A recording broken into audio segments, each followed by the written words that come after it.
Kuchiara is at the Morwell Relief Centre tonight. Sam, emergency warnings are in place for 2 other bushfires. That's certainly right, Alicia. Evening to you. Right now, an out-of-control bushfire is burning near Yinnar. We're told it is rapidly growing in size. Residents southeast of that blaze are being urged to leave now and enact their fire plan before things become too dangerous to do so. This blaze has already destroyed at least 1 home as well as a council hall. Now, as we go to air tonight, a 3rd emergency warning also remains in place with a bushfire some 30 kilometres northwest of Dargo. Homes and lives at Howartville and Shepherdson are in danger, and residents there are being told it is now too late to leave. Locals are being reminded, Alicia, to remain vigilant right throughout the night. Things could change at a moment's notice. We'll bring you more on this unfolding bushfire emergency throughout the bulletin. All right, Sam, we look forward to it. Well, despite the cool change, the extreme fire threat is expected to continue for a number of days. Let's go live now to Emergency Management Commissioner Andrew Crisp, who is at the State Control Centre. Commissioner, thank you for your time. What is your biggest concern at the moment? Our biggest concern, as you'd imagine, would be any of the fires that are potentially going to impact on people's lives. And again, you've heard a description in relation to some of those fires, so the Bunyip fire, the Yinnar South fire and the Dargo fire. And firefighters are expecting that wind change to come through later tonight? Yeah, look, for the Bunyip fire, that's probably about 9 p.m. That does create certainly some challenges for us. Again, it's in terms of the firefighter safety, so there'll be a warning going out to them. What we will then have is what has been the eastern flank of the fire. With the change in the wind direction more to the northeast, it'll become the head of the fire. So again, much broader, so it creates certain risks for us and for the broader community. But after the change, we should see some lesser wind conditions overnight, but we've still got a long way to go with these fires. We know it's still going to be warm again tomorrow. We know Tuesday again it's going to be warm. So we cannot become complacent, whether it's in relation to these fire areas or anywhere across the state. And across the state, we have a total fire ban for the rest of the day. And Commissioner, what is your advice for residents who are in the fire zones this evening? So very much so, know how to access information. So pay heed to those emergency warnings or the watch and acts there. So the Vic Emergency app, the hotline, 1800 226 226. Listen to the emergency broadcasters, at least 2 sources of information. Keep listening. As you said, a number of difficult days ahead. When is some relief expected? It's probably not till Wednesday when we'll see some milder conditions and probably some rain with it. But again, our focus is very much on the here and now. More than 2,000 firefighters, 70-odd aircraft. Everyone is working so hard to keep our communities safe. All right, a busy day and night for you. Thanks so much for your time, Commissioner. Thank you. Tonight, lives at risk and homes destroyed. Victoria in the grips of a bushfire emergency with hundreds of firefighters battling to contain out-of-control blazes. No one inside knows whether they've got a home to go to. They've got their pets, we've got a few little valuables with us. You don't even know what to take. It becomes less about personal effects and more about preservation of myself and my family. We've seen photos of what's left of our house and that's nothing. It's our home.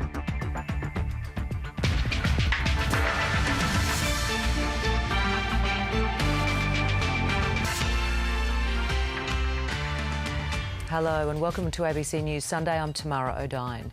The current bushfire emergency in Victoria is threatening to escalate tonight. The likelihood of a strong wind change and dry lightning storms will make an already difficult day for firefighters even worse. Footage taken from above has captured the scale and ferocity of the fire situation, including the moment a home fully engulfed in flames explodes and then burns to the ground. Authorities have confirmed at least 5 homes have been destroyed, but expect that number to rise as crews get into affected communities. As we go to air, there are more than 850 firefighters battling more than 30 fires burning across Victoria. 2 of those fires are of concern and are at emergency alert level tonight. Those fires are posing a huge risk in the Bunyip State Park, around 65 kilometres east of Melbourne, and another in Victoria's Gippsland region. High temperatures and strong winds have made for challenging conditions over the past 12 hours, and a wind change hitting those fire fronts tonight is expected to make things even harder. Ben Lisson is at Narramore and joins me now, as does Damien McIver, who's at Druin West. Ben, first to you. It's been a tough day for firefighters and an emotional one too for evacuated communities and residents. What have you seen and heard today?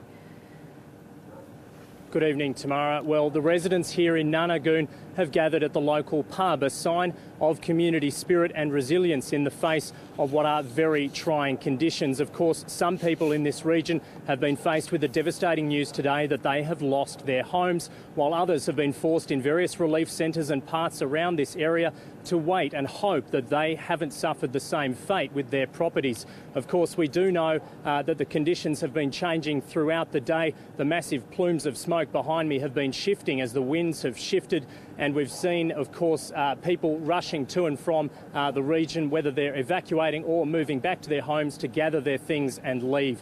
So while those two fires do rage on here at the Bunyip State Park behind me and at Gippsland as well, we do know that there is a high state of alert for a number of communities, and with that threatened wind change later in the evening, it could push that fire front toward the east and could threaten homes and lives in that direction. Let's bring Damien McIver in now. Damien, how has the weather affected the firefighting effort today? Well, Tamara, it's been a hellishly difficult day for firefighters. Just a reminder, this fire was caused by dry lightning strikes a couple of days ago, and what began as 4 separate fires has merged into one massive inferno, which at our latest update was spanning some 11,000 hectares. Now, we've been told by fire authorities the fire is so big it's creating its own weather, and at one stage today it was moving in all 4 directions, even against the wind. It gives you just some indication of how difficult the day has been for firefighters. We know with this particular fire that we are confirming there are 3 structure losses. It does appear that they could be homes. I also want to say that this is an active fire, it is moving, and there is every likelihood there will be further property losses. Again, though, that reinforces the point about, primarily it's about protecting life. And as you've seen, we're already saying there's property losses. We don't want you to be in those properties. So if there's an opportunity for you, again, to heed those warnings, those emergency warnings or those watch and acts wherever you might live, then heed those warnings and get... Here in Druin West, we're just on the outside of a roadblock. Behind that roadblock is the town of Labatouche, one of a number of communities that were evacuated earlier today. And standing here, we've seen conditions change rapidly. Only a few hours ago, smoke and ash from the hills behind me were billowing over here, and now there's an eerie calm. All told, it's been a terribly trying day for firefighters, and in some cases for locals, it's been a day of anguish. As homes exploded into flames, hearts were broken. We've seen photos of what's left of our house, and that's nothing. Where were those photos, Karen? On ABC online. I've seen those photos. That's your home? It's our home, yeah. It was your home? It was. It's what's left. A couple of water tanks and nothing. The fire in the Bunyip State Park in Victoria's east burnt with a furious hunger. You could see flames hundreds of feet high across the whole ridge. They just whoosh up and the flames will just reaching through the sky, and that's really scary. No one can afford to become complacent. Even if you're not in an area that's impacted by fire at the moment, you cannot become complacent. A number of lightning strikes, a number of fires that have come together to create a large fire, which at the moment is about 6,000 hectares. As the blaze ripped through the landscape last night, many were forced to seek shelter in nearby Druin. It's a really hard decision to leave your home. Everything's going to burn. We don't know if we're burnt out. We don't know. We've got no idea. Hundreds gathered for a community meeting in the town, which soon faced an emergency warning of its own. For many, the next step was a simple one. Just get out of here. Yeah, it becomes less about personal effects and more about preservation of myself and my family. Others did what they could to prepare for the onslaught to come. I went through Black Saturday, so not very confident. The Robin Hood Inn was given a soaking as the 150-year-old pub became a place of refuge. I reckon they could be sleeping on top of the bloody pool table by the end of tonight, I reckon. More than 850 firefighters were deployed, along with almost 20 aircraft, a battle to minimise damage and protect vital infrastructure, like power transmission lines connecting the Latrobe Valley to Melbourne. We've been very conscious of the transmissions lines to the south. There's well and truly sufficient supply, and there's plans in place in terms of how we continue supply into Melbourne itself, even if those transmission lines are impacted. At the end of a trying day, firefighters were bracing for their sternest test yet.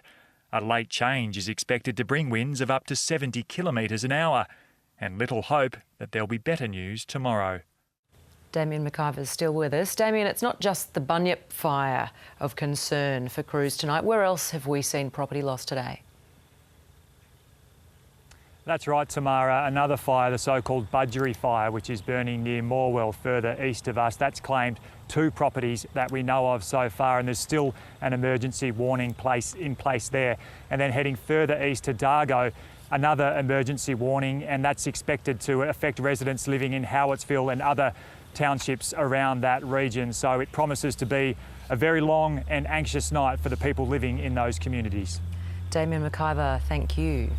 Let's go to Dean Narramore at the Weather Bureau now. Dean, thanks for joining us. When are we likely to see that change sweep through tonight, and what effect will it likely have?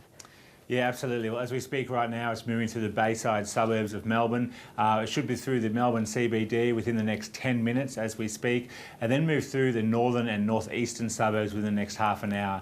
Now, for the fire complexes, we expect the southwesterly wind change to reach the Bunyip fire between 8 and 9 o'clock tonight, and that's going to shift the winds from a north-northwesterly direction around to a west, or probably more so southwesterly direction. So that means if you're east or northeast of the fire, you are fine now, but you could be under threat once this wind change comes through. As we move down to the other fire complexes, the Churchill-Morwell fire, probably going to see the change there sometime between 9 or 10 o'clock tonight there. Again, more of a west to southwesterly change through there. And then in the overnight hours, we expect the wind change to move across the state, but actually slow down and possibly even weaken out by midnight. So we might not even see that westerly wind change affect the Dargo or the Lacola fires as we were expecting earlier. So that's some good news there. The wind should stay light. We're not going to see a big wind change through there, but it does mean if you are south of those fires, we could see it continuing to burn to the south in those light to moderate north-westerly winds overnight and into tomorrow. But definitely wind changes within the next couple of hours on both the Bunyip and the Morwell fire as it's racing up the bay right now. OK, Dean, thank you. Dean Narramore at the Bureau of Meteorology. And Andrew, what other parts of the state have bushfires of concern? So emergency warnings also for Yinnar South. Again, just south of Churchill. So again, people there should heed warnings in relation to that particular fire. And again, there's an emergency warning for a fire that's about 30 k's northwest of Dargo. But you know, we can't become complacent anywhere across the state. We've got a total fire ban till the end of the day, and again, we've got 19 going fires. So people need to know how to access good information to make good decisions. Thanks for your time, Andrew. We'll let you go. Andrew Crisp, Victoria's Emergency Management Commissioner.